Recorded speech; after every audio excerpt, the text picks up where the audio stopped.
दोनों मुट्ठी बंद करके जब भारत माँ का जयकारा लगे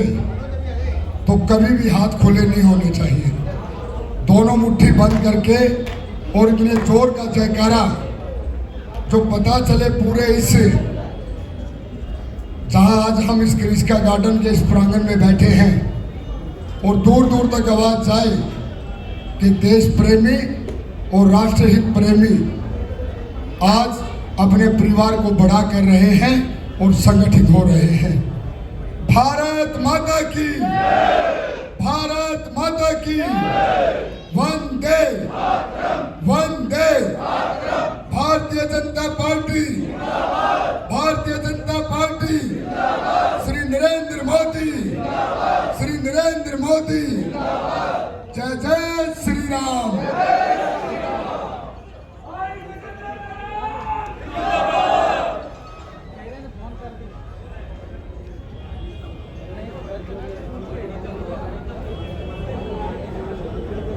कोई बात नहीं, बस अभी आप लोगों से एक निवेदन करता हूं कि जो भाई खाना खा रहे हैं वहां पर अभी और संख्या में लोग भोजन लेने न जाए, पहले वो आराम से कर ले, उसके बाद आप कर लेना। मातृ शक्ति बैठी है, इन भाइयों के बाद पहले मातृ शक्ति चली जाए। सबसे पहले आज मैं अपने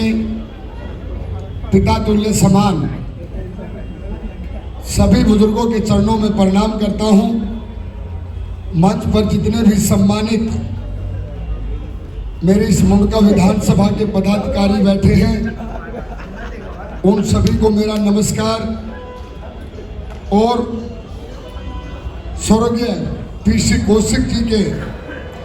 चरणों में नमन करता हूं, क्योंकि मैं आपको बताऊं उनसे मेरी 1 या 2 बार मुलाकात हुई और वो कब हुई ये भी बता दूं, जब चतर सिंह रछोया पहली बार कांग्रेसी टिकट लेकर आया 2012 में। तब मैं राजनीति में इतना सक्रिय नहीं था, लेकिन अंकल जी को विश्वास था कि अगर मैं अपने बेटे को कुछ कहूंगा तो ये रछोया की मदद करेगा। और एक इंसानियत के नाते और एक विश्वास के भरोसे को पक्का करने के लिए, क्योंकि हम अंकल जी का बहुत ही सम्मान करते थे उस टाइम, और जो उन्होंने मुझे कहा उनके उस विश्वास पे मैं खरा उतरा। मैंने रछोया का मान सम्मान किया और आज हमारे इस परिवार में उनके बेटे ने शामिल होकर हमें जो और भी ज़्यादा मजबूत करने का काम किया है। तो एक बार मैं चाहूँगा कि भाई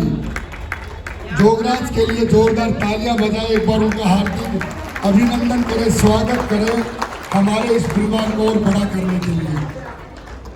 और पीसी कौशिक जी भी बहुत ही नरम स्वभाव के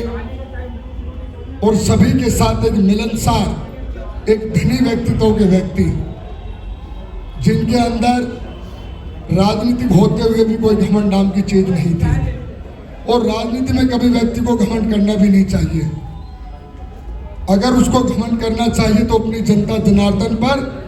क्योंकि जिस दिन ये जनता जनार्दन नाराज हो गई उस दिन समझ लो आप अपने घर बैठ जाओगे, दोबारा उठने लायक नहीं बचोगे।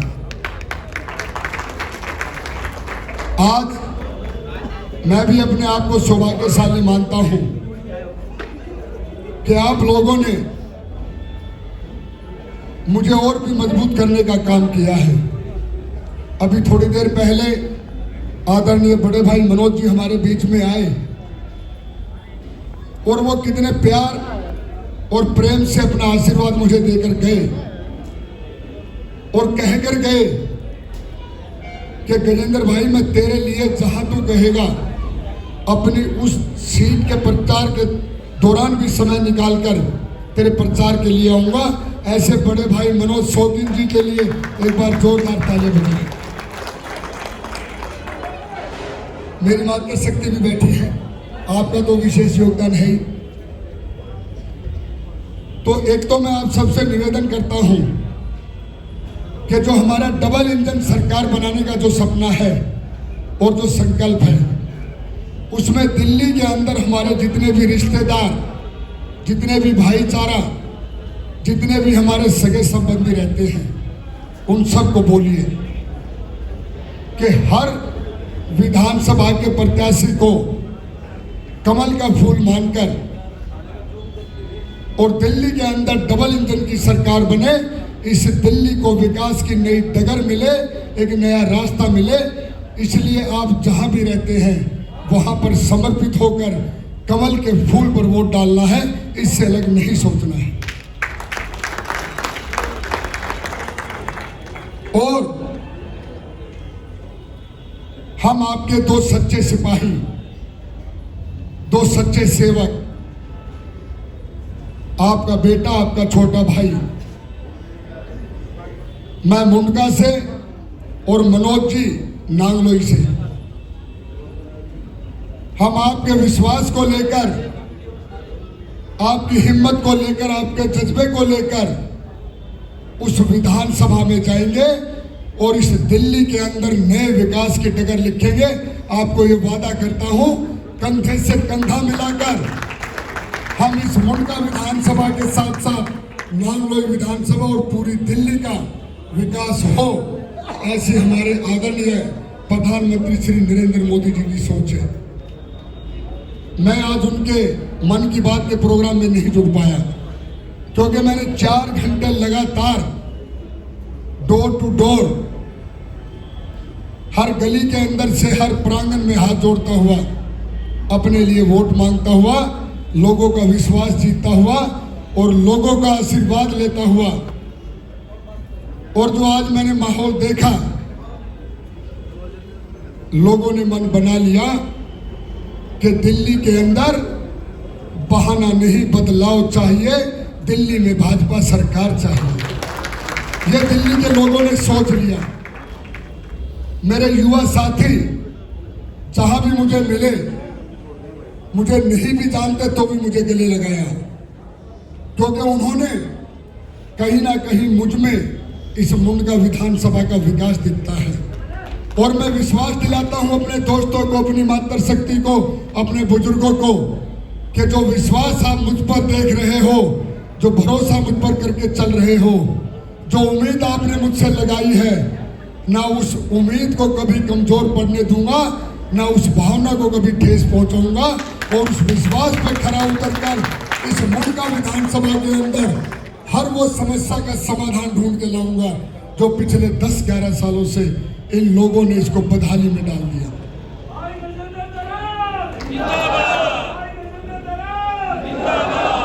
और योगराज भाई, आपका सौभाग्य है, और ये सौभाग्य मैं इसलिए कह रहा हूं कि आज आप भाजपा के परिवार के सदस्य बन रहे हैं।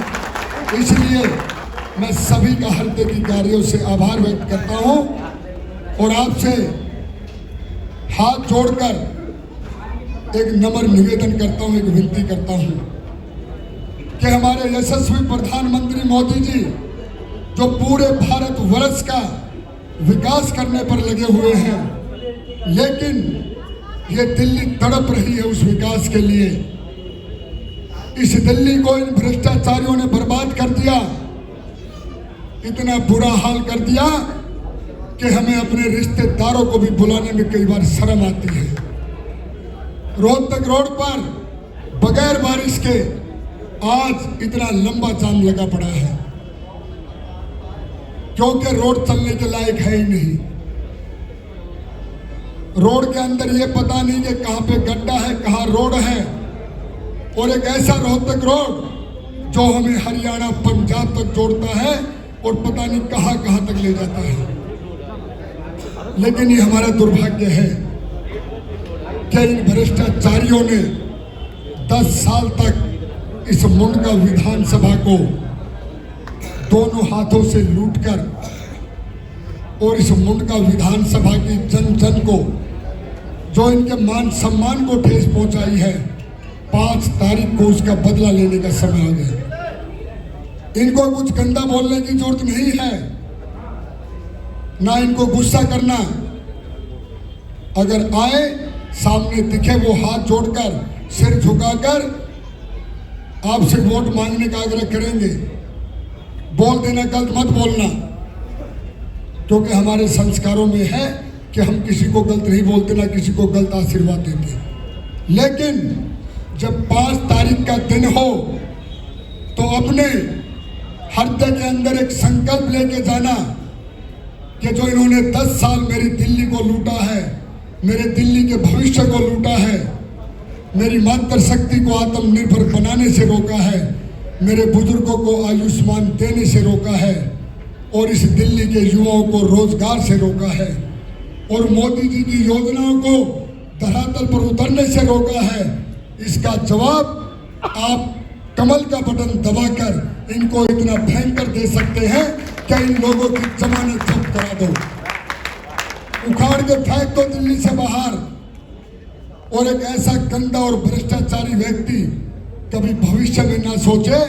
कि मैं राजनीति भी कर सकता हूं, और ये सब आप कर सकते हैं। मैं आपसे निवेदन करता हूं कि आप सभी 5 तारीख तक अपने आप को विधानसभा का प्रत्याशी मानकर चुनाव लड़ लीजिए, और जब 8 तारीख को रिजल्ट आए और आप सभी विजय श्री को प्राप्त हो तो 9 तारीख को आपका ये बेटा, आपका ये भाई, आपका ये दोस्त आपके बीच में आपका धन्यवाद करने के लिए और आशीर्वाद लेने के लिए आएगा। और अगले दिन सांसद जी को ये कहकर कि सांसद जी चलिए और जो जो समस्याएं हैं उनका समाधान ढूंढिए और सभी समस्याओं को खत्म करेंगे। आप सभी से मैं ये विनती करता हूं बार बार कि अभी नहीं तो कभी नहीं, ये हमारे पास आखिरी मौका है इस दिल्ली को बचाने का, नहीं तो ये दिल्ली बर्बाद हो जाएगी। ये दिल्ली इन्होंने रहने लायक नहीं छोड़ी। इस दिल्ली के अंदर इन्होंने चारों तरफ से सिर्फ अपना विकास किया है, जनता को सिर्फ ठगा है, जनता को सिर्फ बहलाया है, फुसलाया है। जो हमारे हिस्से का विकास है वो अपनी तिजोरियों में बंद कर लिया। तो अब समय आ गया कि हमारे हिस्से के विकास को जो इन्होंने तिजोरियों में अपने घरों में लोग किया, अब इनका भविष्य 5 तारीख को हम कमल के सामने वाला बटन दबाकर और इनके भविष्य को पूरी जिंदगी तक लोग कर दे कि ये कभी राजनीति में ना आए। आप सभी का मैं हृदय की गहराइयों से आभार करता हूं कि आप भाई योगराज को अपना आशीर्वाद देने के लिए आए। और योगराज भाई, आपसे निवेदन करता हूं कि आप छोटे भाई हो और मेरा संगठन एक ऐसा संगठन है जो अंत्योदय की पहचान है, जो पंक्ति में अंतिम बैठे हुए व्यक्ति को और कब इस सम्मानित मंच पर बिठा दे ये उसके काम पर निर्भर करता है। आप मेहनत करना, आगे बढ़ना और भारतीय जनता पार्टी का एक एक समर्पित कार्यकर्ता अपने संगठन के लिए, अपने सनातन धर्म के लिए और अपने राष्ट्र के उज्जवल भविष्य के लिए समर्पित है। और आपसे एक विनती और करता हूं कि 30 तारीख को मेरी इस मुंडका विधानसभा में हम सब के आदरणीय हमारे राष्ट्रीय अध्यक्ष श्री जगत प्रकाश नड्डा जी की एक सभा होने जा रही है। मैं आप लोगों को सूचना दूंगा। अब वो सभा मैंने